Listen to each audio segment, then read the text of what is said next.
suis Andy Poiron, entrepreneur et amoureux de sport. Je suis le propriétaire de Away, un centre de coaching hybride à 360 sur Dijon, et également consultant où j'aide les coachs sportifs et les propriétaires de studios, de box CrossFit et de clubs de fitness à développer leur entreprise. Le fitness est une passion et c'est aussi un business. Dans ce podcast, le business du fitness, je vais à la rencontre de personnes ordinaires qui vous partagent leur expérience extraordinaire. Au programme, on parle de leur parcours, de comment elles en sont arrivées là, et également de leurs difficultés, de leurs succès et de tous les éléments qui peuvent vous donner des idées pour votre propre entreprise. Se nourrir des autres est l'un des moyens les plus simples d'accélérer son propre parcours personnel. Donc faites-vous plaisir, écoutez, prenez des notes, laissez-vous inspirer et très bonne écoute. Bonjour à tous, bienvenue sur le podcast Le Business du Fitness. Je suis toujours en direct du réseau FitMeet. Merci Stéphane d'être avec moi. J'ai plein de choses à te demander parce que le sujet m'intéresse beaucoup. Aujourd'hui, on va parler du coup des nouvelles habitudes d'achat des adhérents de clubs de fitness. Juste avant de rentrer dans le vif du sujet, est-ce que déjà tu peux te présenter qui tu es, ce que tu fais? Je veux tout savoir. Carrément, alors merci de me recevoir. Donc je suis actuellement directeur commercial de l'entreprise Ma Salle de Sport. On bosse dans le fitness depuis une douzaine d'années et on construit, on développe des logiciels spécialisés pour les clubs de fitness, pour les aider à faire toutes sortes de choses, notamment de la génération de prospects, la rétention de clients. Donc on fait des CRM, applications mobiles, donc vraiment tout un écosystème digital dédié au fitness. Et on accompagne à peu près 2000 salles de sport en France sur au moins un de nos logiciels. On parle beaucoup là depuis les interventions de KPI et de data. C'est clair que quand on a une entreprise et quand on a une posture de chef d'entreprise, à un moment donné, si on veut bien piloter son entreprise, c'est d'avoir de la data. Donc forcément, je me doute que vos solutions sont intéressantes pour tout type de structure de manière générale, mais particulièrement pour le fitness, quoi. Exactement, on a en effet pas mal de données qu'on communique parfois et des fois qu'on garde pour nous pour l'analyse interne, mais on a une bonne vision de ce qui se passe sur le marché. D'où le thème du jour, où on a en effet un peu des insights sur des bonnes pratiques utilisées parfois aussi dans des réseaux ou chez les indépendants pour optimiser tout un tas de choses qu'on va voir aujourd'hui. Ça tombe bien parce que justement dans le podcast, je veux que les gens me partagent des choses de valeur et des insights intéressantes qu'on peut justement se servir. Donc, habitude d'achat, qu'est-ce que vous avez pu justement observer? Est-ce qu'il y a quelles sont les choses intéressantes qu'on pourrait se dire, tiens, ça peut peut-être aussi être intéressant pour moi?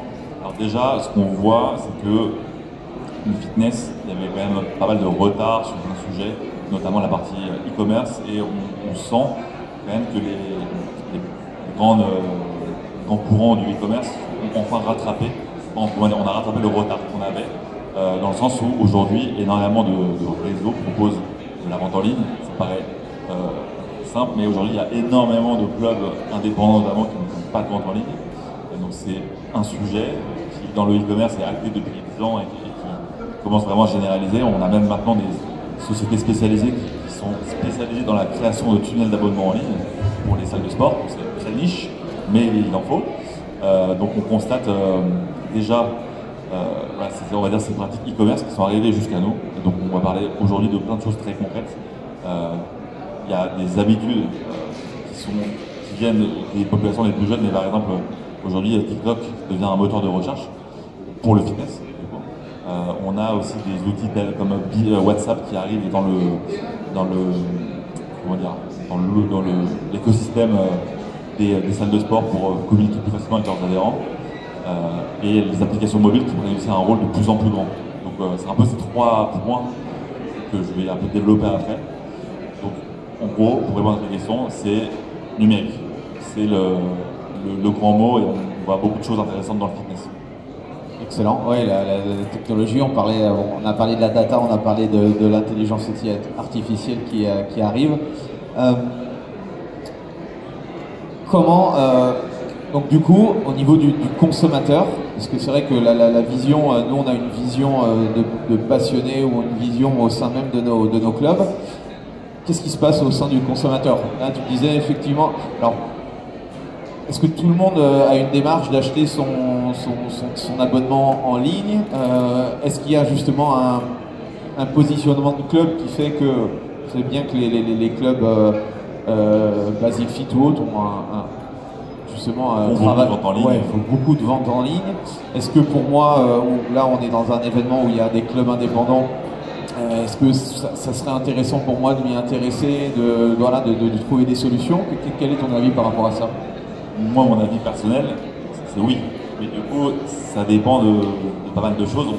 On parlait hier avec des gérants sur des avis très très différents. On a beaucoup de gérants qui historiquement sont absolument contre la vente en ligne parce que le fait de montrer ses tarifs, ça peut décourager des prospects qui seraient peut-être venus sur place, et on sait que personne ne vend aussi bien son club que la personne, que le commercial ou le coach ou le gérant. Et à l'inverse, on a des clubs qui ont des résultats incroyables en vente en ligne, avec des fois des 40% de vente en ligne. On en parlait hier avec un club. Donc sur ce sujet, ça dépend. Je pense que je vais un peu en parler plus en détail, mais sur ta première question, qui était un peu qu'est-ce que regardent les internautes, on va dire, avant même d'aller sur un club ou avant même d'aller sur la vente en ligne. Ça, c'est un sujet, parce qu'aujourd'hui, enfin plutôt avant, ou historiquement, on sait que les internautes consultaient systématiquement les avis Google, ça c'est acquis. Ils vont voir les sites web, ça c'est acquis, voir peut-être les pages Facebook ou Insta, peut-être. Mais il y a un nouveau facteur qu'on voit émerger beaucoup, qui est très peu connu, c'est les applications mobiles. Les internautes ont un réflexe qui monte de plus en plus. Il y a une étude américaine intéressante sur le sujet. Ils tapent le nom des clubs dans autre chose que Google, et notamment dans le Play Store et l'App Store. Et aussi dans TikTok c'est différent parce qu'ils recherchent plutôt des activités ou des mouvements à faire, mais dans les stores, ils recherchent le nom des clubs comme ils devraient rechercher un tarif ou une localisation. Et donc c'est là que c'est important, du coup, pour un club, d'avoir déjà une application à son nom et bien noté. Ouais, ça, ouais, ok. Ouais, alors moi, je commence à être vieux, donc du coup, j'ai pas ce réflexe-là, mais effectivement, c'est intéressant. De toute façon, on est souvent mobile first. Voilà, c'est aujourd'hui avoir un site internet, sur ordi, c'est sur desktop, ok, mais c'est clair qu'il faut absolument qu'il soit adapté au téléphone, à smartphone, quoi. Alors déjà, oui, le site doit être responsive et même doit être conçu pour la navigation mobile. Aujourd'hui, il faut quand même rappeler qu'il y a 80% du trafic qui est sur mobile. Donc nous, quand on fait des audits de sites, on regarde un peu ce qui se passe sur les sites des clubs, on le fait d'abord sur mobile, comme le font les internautes. Et d'ailleurs, ça fait tout à fait partie du sujet. On remarque que beaucoup d'internautes font des recherches d'informations sur le mobile, et après, par contre, ils vont beaucoup finaliser un achat depuis un desktop. Ça, c'est intéressant de le... Oui, en fait, ça s'explique sur le fait que quand j'ai mon smartphone, je suis dans le métro, je suis en train de marcher. Généralement, je ne suis pas dans une optique d'achat.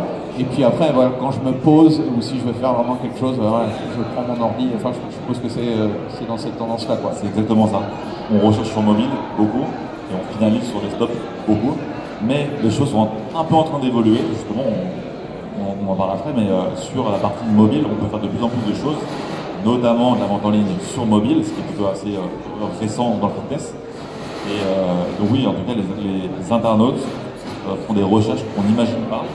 Et c'est aussi ce qu'il faut réaliser, c'est que c'est pas forcément parce que nous, on ne fonctionne pas comme ça. Donc moi non plus, historiquement, je ne recherchais pas l'appli pour voir la note avant de me rendre dans un lieu physique, un business physique.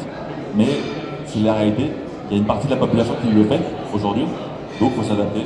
Donc premier conseil concret, ayez une application en marque blanche et si possible bien notée parce que ça a un impact. Bientôt, je pense, au même titre que les avis Google ou la localisation ou les tarifs, c'est un des critères qui montent en tout cas.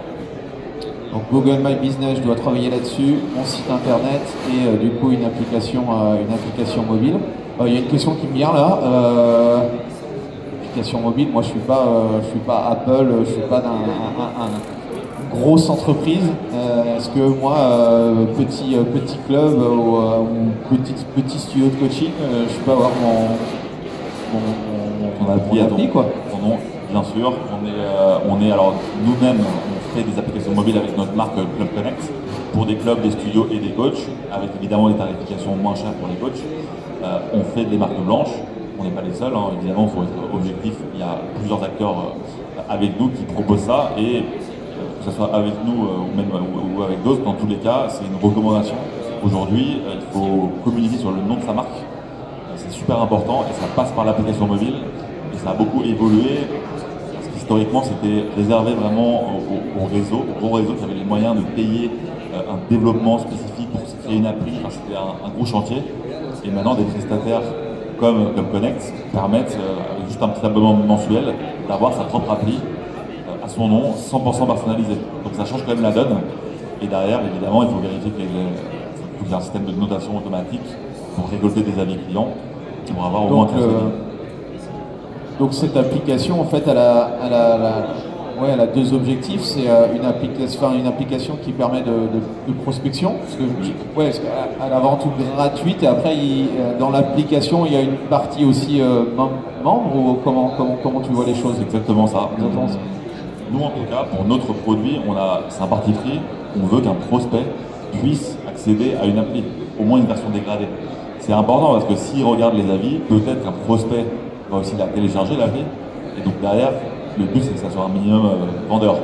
Donc on a pour tous les clubs ou les studios qui vendent des prestations de personal training, on a tout un tas de choses possibles à faire pour, une fois dans l'appli, expliquer le fonctionnement, donner envie, proposer des packs, des prestations, ou juste expliquer que voilà, il y a plein de choses à faire, mais on est assez convaincu que l'application doit être ouverte et que ça fait partie maintenant des recherches faites en amont. Et tu disais que tout à l'heure on regardait sur l'Apple Store. Est-ce qu'en termes de référencement, quand j'ai une application, c'est bien référencé ou...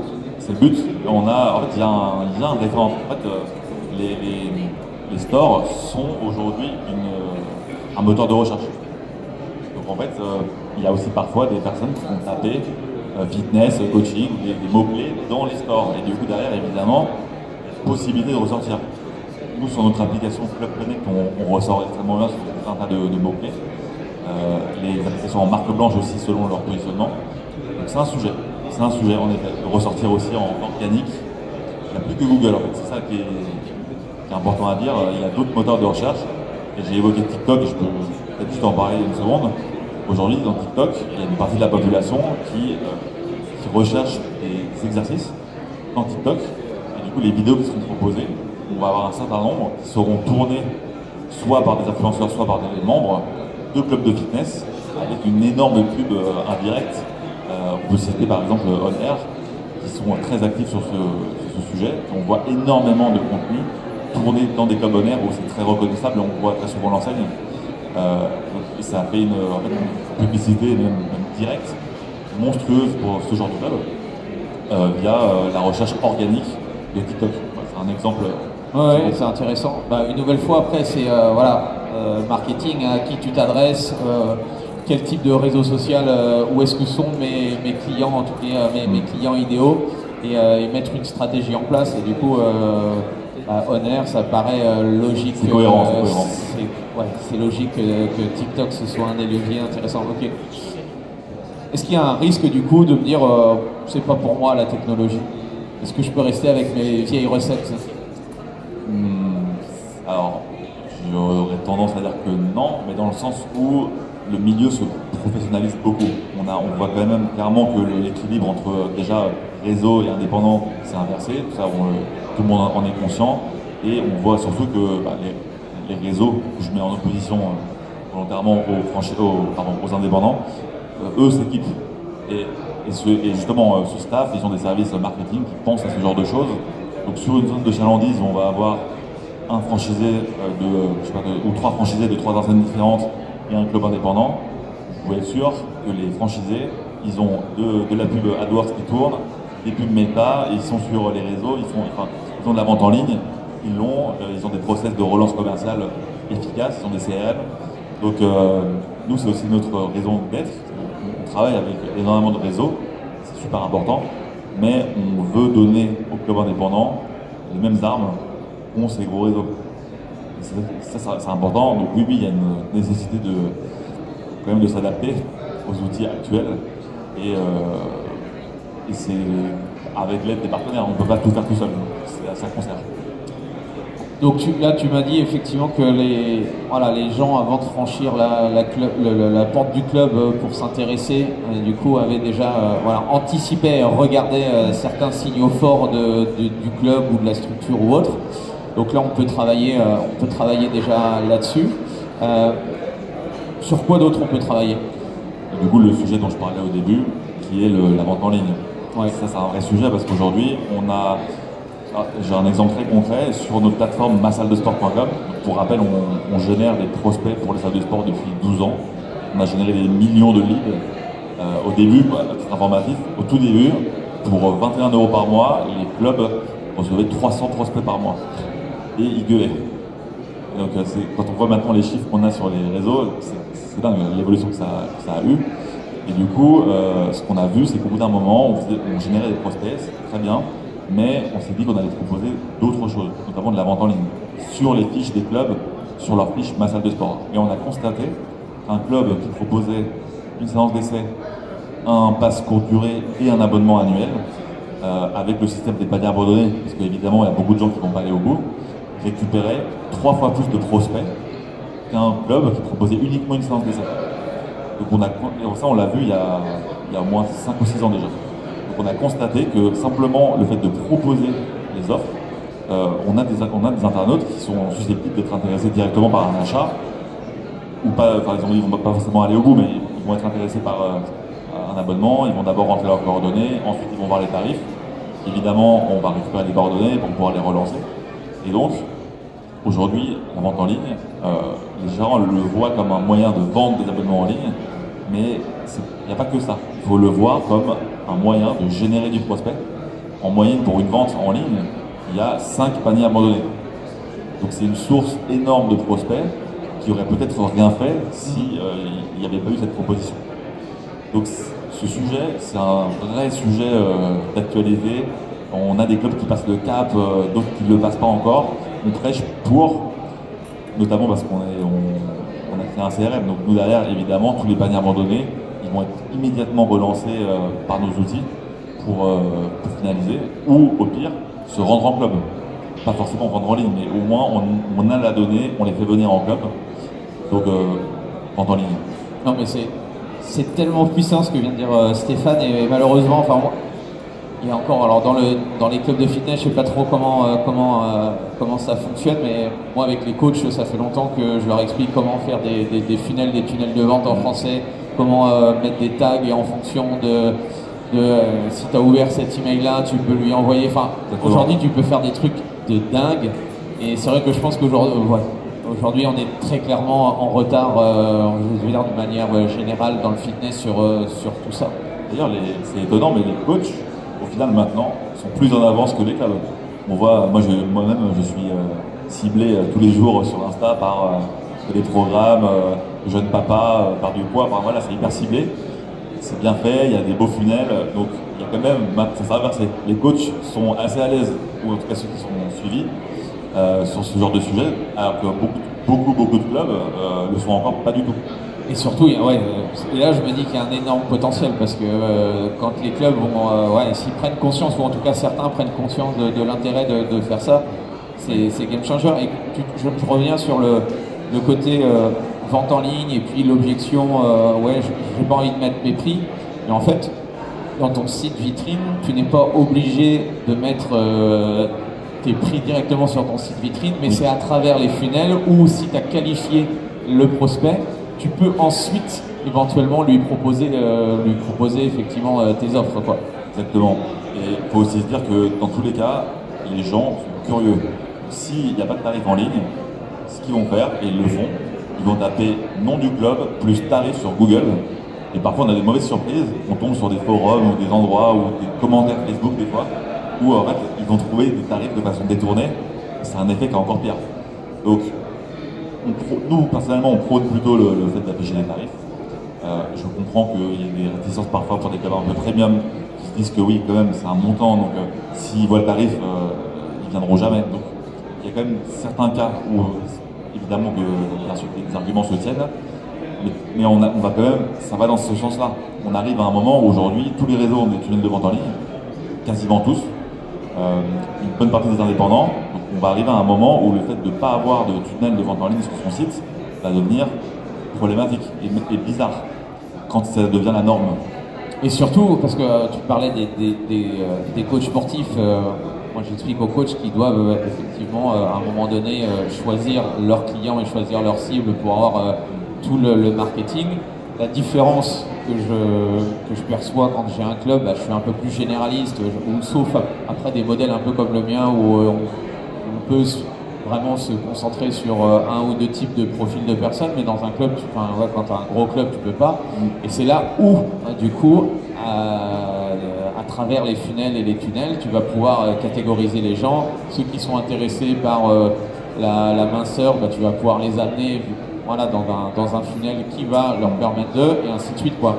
Exactement. Donc après, encore une fois, en fait, ça peut faire peur, mais il existe des partenaires, pas que nous, hein, il y a des partenaires spécialisés sur ce sujet-là pour justement avoir des choses livrées clés en main au club avec des bonnes pratiques de conversion sur la partie vente en ligne et encore une fois, vraiment voir ce sujet comme un canal d'acquisition à part entière. C'est trop dommage de dépenser beaucoup d'argent pour avoir du trafic sur son site web et derrière de ne pas convertir. C'est de l'argent jeté par les fenêtres.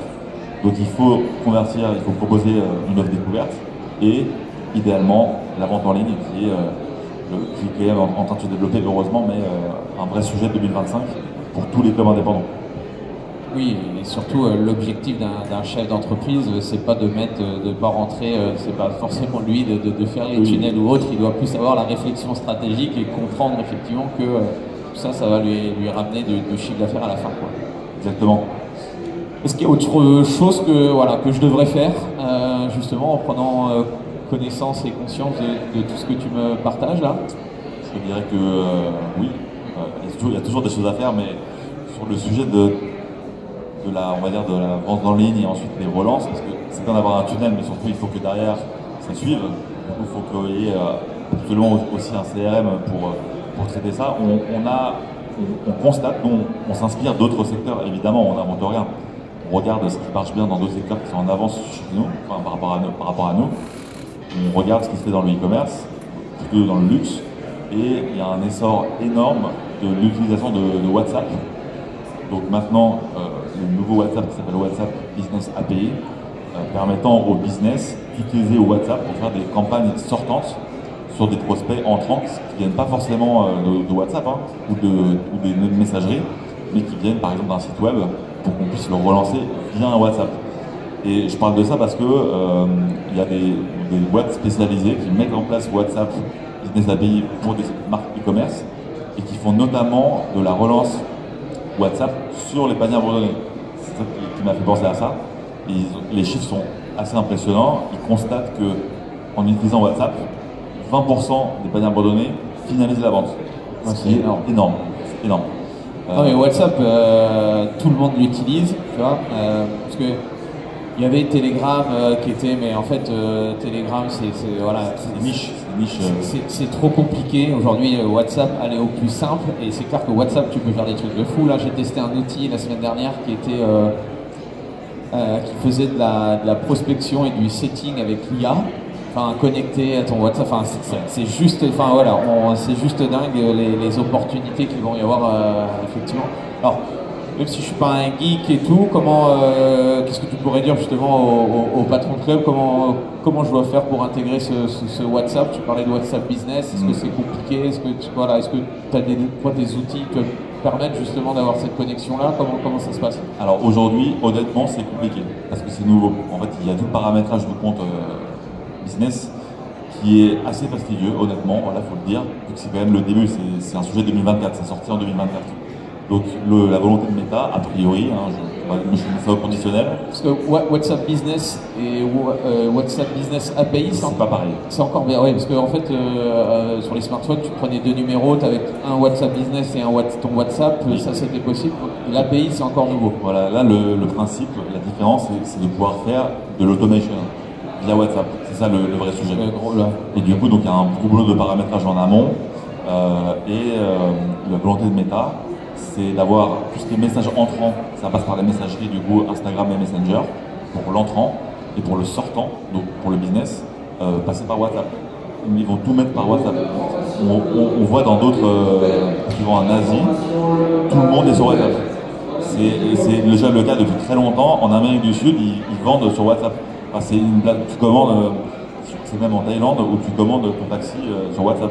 C'est une plateforme qui n'a rien à voir. Et nous en France, c'est en train de se développer. Du coup, aujourd'hui, 80% des Français utilisent WhatsApp tous les jours. C'est un vrai chiffre. Donc on a des gens qui nous disent oui, mais 80% quand même. Hein. Ne serait-ce que pour les groupes famille ou autres. C'est quand même beaucoup. Et donc derrière, pour la mise en place, nous personnellement avec notre CRM Lead, on est en cours, on est en bêta test sur des clubs de l'intégration de WhatsApp Business API pour automatiser des séquences de relance. L'avantage, c'est que tu peux envoyer pas que un message, tu peux envoyer des images, des vidéos, tu peux automatiser.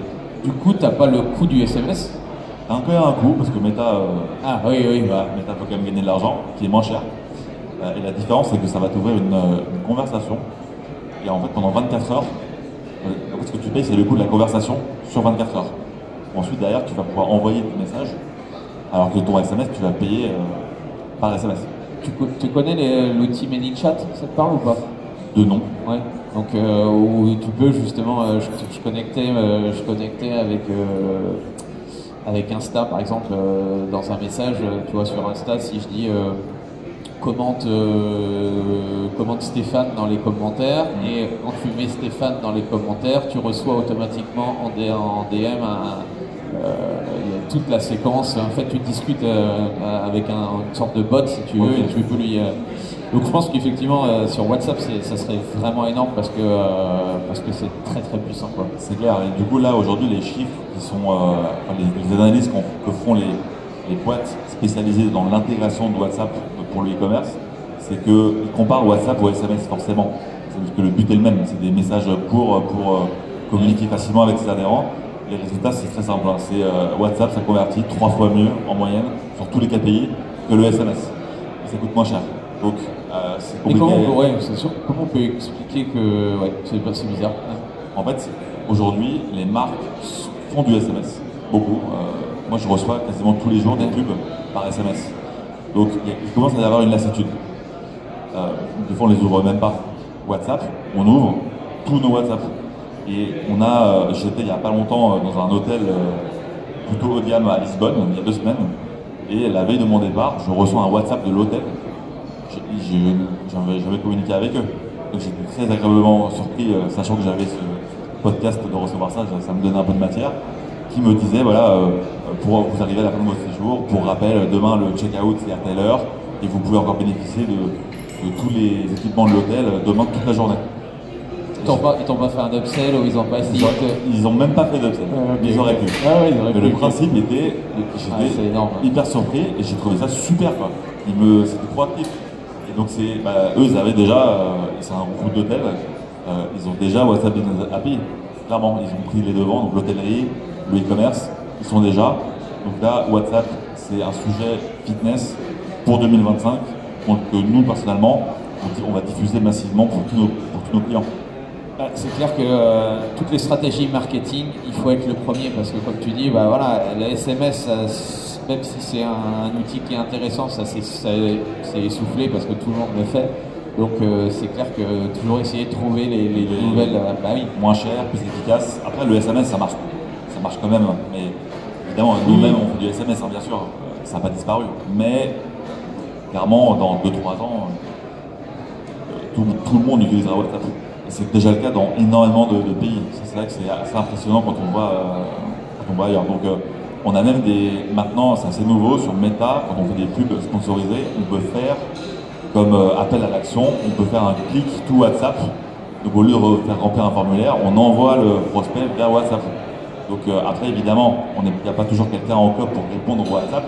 C'est là que l'automatisation devient intéressante, et c'est ce qu'on essaie de faire, c'est que derrière, la personne soit prise en charge. Et l'habitude de ce canal de communication avec le club, avec un peu d'automation pour établir cette connexion. Et en termes de vente, en termes d'inscription, est-ce qu'il y a des choses que vous avez pu voir ou tester ou faire?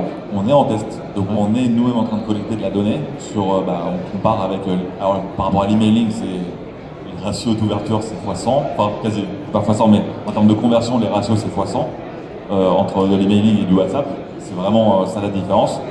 Bon, en fait l'emailing coûte pas cher, c'est pareil, on en fait quand même un peu, ça va pas non plus disparaître, mais enfin, l'écart est énorme. Et maintenant, on sait déjà, sur toutes les verticales où c'est déjà en place, que c'est à peu près 3 fois plus efficace. Je disais que les SMS et 100 fois plus que les emails en termes de conversion. Donc ce qu'on essaie de faire déjà, dans un premier temps, pour pas faire trop compliqué, c'est simplement pouvoir utiliser WhatsApp comme un canal de relance automatique sur des prospects ou des paniers abandonnés. C'est une première étape concrète pour les salles de sport. Pour qu'un prospect qui ait fait une demande d'essai sur nos sites web ou même qui a laissé un avis sur Google ou autre, qui remplit un formulaire quelque part, on puisse le relancer facilement et automatiquement via WhatsApp, comme on le ferait avec un email automatique ou un SMS. Donc on peut imaginer que voilà, un prospect vient sur mon site internet, il rentre dans un formulaire son prénom, email et numéro de téléphone et il reçoit 10 secondes après un WhatsApp du club en disant j'ai bien pris en compte votre demande. Je vous recontacte le plus rapidement possible, enfin n'importe quoi. Exactement. C'est ça l'enjeu. Okay. C'est hyper fort. En fait, les taux d'ouverture, c'est entre 90 et 100%, pour être un peu large. Et juste, vu que c'est encore assez nouveau, c'est assez bien vu. C'est un peu plus informel, c'est bien perçu. Quand tu fais la pub Facebook, du coup il y a un lien, parce que WhatsApp et Facebook c'est les mêmes, et on peut connecter un Zapier ou Mail qui envoie aussi c'est possible. Ah ouais, ok. En soi, ils font, c'est la direction que prend Meta avec WhatsApp Business API, donc il y a tout à faire, ils ont tout pour appliquer les bonnes pratiques à notre verticale. C'est ça qui est intéressant, nous on n'est pas non plus du pur e-commerce. Voilà, la vente en ligne, ça, pour les clubs qui en font beaucoup, ça représente un chiffre d'affaires important, et c'est quand même rare que ça dépasse les certains pourcents. C'est quand même oui. C'est quelques dizaines de pourcents pour les clubs qui en font bien. Il y a quand même évidemment énormément d'adhérents qui doivent se présenter, qui s'abonneront sur place. Et donc l'enjeu, c'est de les faire se déplacer. C'est toujours l'enjeu numéro 1 pour les clubs. Et WhatsApp est maintenant un outil puissant pour justement les faire venir. Un truc qui me vient en tête là, mais parce que j'avais vu ça, c'est très courant en Asie, le live shopping. Oui. En fitness, t'as des idées ou pas? Non, alors c'est peut-être un peu tôt encore. Ouais, c'est un peu tôt. Mais oui, ils font de la vente. Non, parce que moi je dis que moi je fais des webis, des choses comme ça. Alors c'est pas c'est du live, mais c'est pas du shopping comme on pourrait vendre des paires de sneakers ou de choses comme ça. Mais je vois très peu de clubs de fitness, faire des webis, faire des conférences. C'est rare. Il y a tellement de trucs à faire c'est un truc de fou. Peut-être qu'on verra ça pour le Black Friday, peut-être qu'on verra du live shopping d'offres Black Friday dans 2 ans, enfin c'est possible. Hein. Et en tout cas... Non mais c'est énorme, enfin moi j'ai vu sur les fringues ou les chaussures et tout, mais là-bas ça représente des chiffres, mais c'est juste monstrueux, c'est incroyable. Hein. Enfin, c'est clair. Et j'ai un ami qui a été dans la boutique, dans une petite boutique, donc tu as l'espace, et en fait ils accordent plus, tu vois, ils ont leur trépied, ils ont tout ils font des lives régulièrement pour mettre en avant leur marque, et du coup au lieu de un business local de vendre qu'aux particuliers à côté de chez eux, ça leur permet de vendre partout dans le monde. Alors c'est un peu différent forcément du fitness, mais il y a des opportunités, je pense qu'on sous-estime même pas, quoi.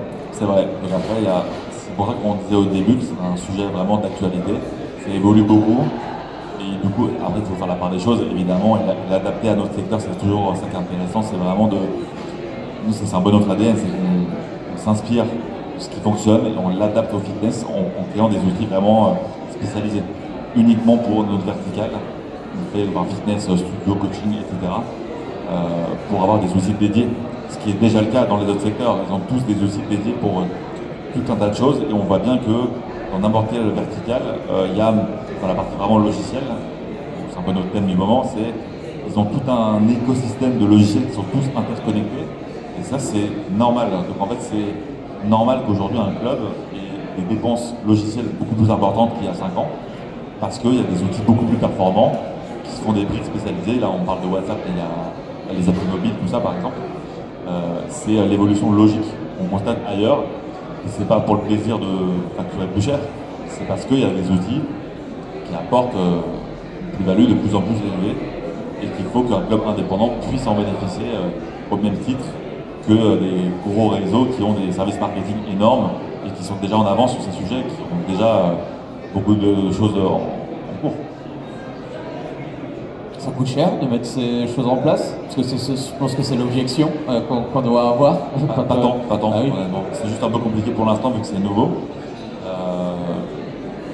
Non, on pourrait se dire, voilà, je suis un petit club indépendant, j'ai une petite structure, contrairement aux franchises, ça me paraît difficile, mais en fait on s'aperçoit que voilà, les outils aujourd'hui, ça s'est quand même beaucoup démocratisé et ouais, il y a des choses que l'on peut faire, on n'a pas besoin d'être un gros groupe, quoi. C'est toujours la question, est-ce que je le fais faire ou est-ce que je le fais moi-même? C'est un sujet qui revient très souvent. Là, pour ce genre de sujet, non mais pour la vente en ligne, on a des réseaux, il y en a plein, qui ont dépensé beaucoup d'argent, soit pour faire un tunnel de vente en ligne, soit pour faire une application mobile. Et oui, avec le no-code ou des choses comme voilà. ça. Ouais. En fait, ou alors même pas, ils pouvaient développer une appli qui ne sortait jamais. Ouais. Et, sans prendre en compte qu'une appli c'est très bien, mais après il faut des mises à jour régulières. En fait, il faut les remettre chaque année au moins 100 000 pour entretenir. Donc c'est un métier. Voilà, ton business, moi je le vois avec les coachs, ah ouais, mais je vais faire ça. Non mais ton métier c'est pas de faire du no-code et de développer ta propre application. Ton objectif c'est de vendre et de t'occuper des gens. Donc après, voilà, chacun son secteur d'activité, quoi. Exactement. Donc c'est pour ça que des partenaires dans le fitness existent pour démocratiser ça. Honnêtement, WhatsApp Business API, chez nous, ce sera un outil qui sera totalement abordable pour nos clients. Donc le but, c'est que vraiment le maximum de clubs l'utilisent et d'être en avance. Et les premiers utilisateurs auront les retours hyper forts. Et forcément, tout comme aujourd'hui sur Meta, tout le monde fait de la pub, donc c'est un peu plus encombré qu'avant. Mais les premiers clubs qui ont commencé à faire de la pub sur Meta, ou sur ma salle de sport il y a 12 ans, se régalaient, c'est normal, maintenant tout le monde est dessus. Et généralement, quand on entend parler d'un sujet, c'est un peu trop tard. Donc nous, on en parle en amont, c'est pas trop tard. Il faut écouter, voilà. Il faut écouter le podcast, il n'y a pas le choix. Et donc, application, WhatsApp, est-ce que tu as un autre truc de fou là, à nous partager? Je peux donner un dernier point intéressant et qu'on est en étude aussi chez nous, c'est les chatbots. Les chatbots, c'est un sujet qui arrive en 2 temps. Il y a un moment, tout le monde a voulu le faire, mais les chatbots étaient très mal faits, c'était très cheap, et du coup, tout le monde s'en rendait compte, ça marchait pas très bien, donc on a arrêté, et là, maintenant, on a les nouveaux chatbots qui sont alimentés par des IA. Donc là, ça devient peut-être intéressant, et notamment, tu vois, quand on onboard un club sur notre CRM lead, on leur demande toujours quelles sont vos principales sources d'acquisition. Et dans les sources citées, on nous cite systématiquement les inbox, Messenger et Instagram. Et du coup, aujourd'hui, il faut quelqu'un qui réponde tout le temps. C'est un peu embêtant. Donc il y a déjà aujourd'hui des réseaux qui se sont saisis du sujet, qui ont développé des chatbots pour Insta ou Messenger, qui répondent comme si c'était un humain, dans un objectif de collecte de données. Le but, c'est vraiment de récupérer la data. Donc c'est un sujet qu'on trouve très intéressant. On se penche aussi dessus pour pouvoir éventuellement le proposer comme service. Parce qu'on peut avoir un chatbot, mais ce qui est compliqué, c'est le paramétrage et de faire en sorte qu'on ait vraiment l'impression de parler à un humain et éviter les choses vraiment trop standardisées. On a maintenant, même au téléphone, des fois on nous appelle, on se rend pas compte, c'est des voix humaines et c'est des chatbots au téléphone. Et ça, c'est super impressionnant quand on s'en rend compte. C'est assez flippant. Ouais. C'est assez flippant. Flippant. Là, sur un chat, ça va, c'est pas très flippant, mais c'est aussi un sujet 2025 pour les clubs. Ok, super. En tout cas, c'était très intéressant. Moi, je suis un petit peu tout ça parce que, voilà, comme tu dis, il faut toujours essayer de trouver les choses et surtout si on a recherche de lead constamment et que on veut tu vois, toujours être à la pointe, on peut être à la pointe de son secteur au niveau du service, mais c'est aussi important au niveau marketing, au niveau sales, d'avoir toujours ce temps d'avance-là. Donc, merci pour le partage. Comment on peut faire du coup si on est intéressé par tout ce que tu nous as partagé? Où est-ce qu'on vous trouve? Du coup, tout simplement, nous, alors, on est le groupe Ma Salle de Sport qui regroupe donc, les marques Club Connect, massalledesport.com, Lead, et on a aussi une agence marketing. On fait beaucoup de choses. Donc le plus simple, c'est d'aller sur massalledesport.com. Vous pouvez nous contacter et après derrière, on discute des différents sujets. Donc on fait, nous, notre objectif, c'est très simple, c'est d'accompagner tous les clubs de France sur au moins un de nos produits. On sait qu'il y aura forcément 1, 2, 3 ou 4 produits qui seront pertinents en fonction des clubs. Donc ils peuvent nous contacter en direct. Merci beaucoup Stéphane. Merci. Voilà, c'est fini pour aujourd'hui. J'espère que l'épisode vous a plu. Merci d'avoir passé ce moment en ma compagnie. 2 petites choses avant de vous quitter. Si vous cherchez les notes de l'épisode ou que vous voulez tout simplement me contacter personnellement, allez sur mon site andypoiron.com. Donc tout attaché, www.andypoiron.com. Vous trouverez toutes les informations nécessaires. Et dernière chose, et c'est la plus importante pour moi, si vous voulez m'aider à promouvoir ce podcast, eh bien vous mettez un avis 5 étoiles sur Apple Podcast. Si vous regardez cet épisode sur YouTube, eh bien pensez à liker et à vous abonner à ma chaîne YouTube et pensez à en parler autour de vous, pensez à en parler à vos amis ou à vos collègues dans le fitness. Ça permettra véritablement à ce podcast d'avoir beaucoup plus de visibilité. Voilà, en tout cas, merci, à très vite pour le prochain épisode.